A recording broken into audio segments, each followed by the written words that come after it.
एक बार फिर से अविनाश को आया ईशा के ऊपर गुस्सा और अविनाश हुए ईशा के ऊपर आग बबूले, जिस पे ईशा ने कहा कि मैं तुम्हें समझ नहीं पाती हूँ, कई बार कसम से मुझे समझ में नहीं आता कि कौन से इंसान, कौन से वाला अविनाश जो है वो रियल है।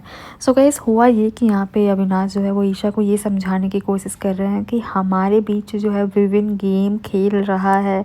असली गेम विविन है, विविन मास्टरमाइंड है। हम जब तुम गई थी इंटरव्यू देने तब भी विविन को बुलाया गया था, और जब मैं गया था इंटरव्यू देने तब भी विविन को बुलाया गया था।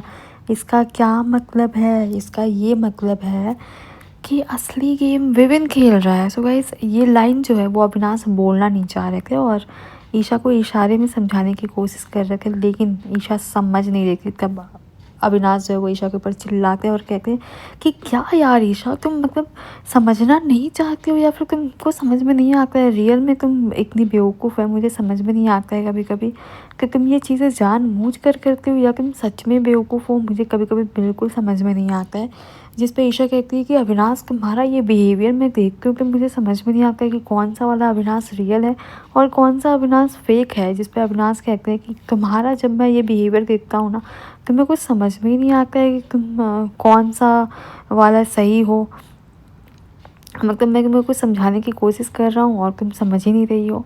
वेल गाइस, यहाँ पे अविनाश के ऊपर ईशा काफ़ी भड़क जाते हैं, क्योंकि अविनाश जो है वो ईशा को समझाने की कोशिश करते हैं कि विविन असली गेम खेल रहा है और बिग बॉस से हमें यही दिखाना चाह रहे थे, इसलिए विविन को ही बुलाया गया जब हम दोनों का इंटरव्यू हो रहा था। वेल गाइस, बिग बॉस 18 कैसे हैं और लाइव अपडेट्स के लिए आपके अपने चैनल खुशबू वॉइस ऑफिशियल को सब्सक्राइब कर लें और बेल आइकन को प्रेस कर लें। अभी के लिए बाय गाइस।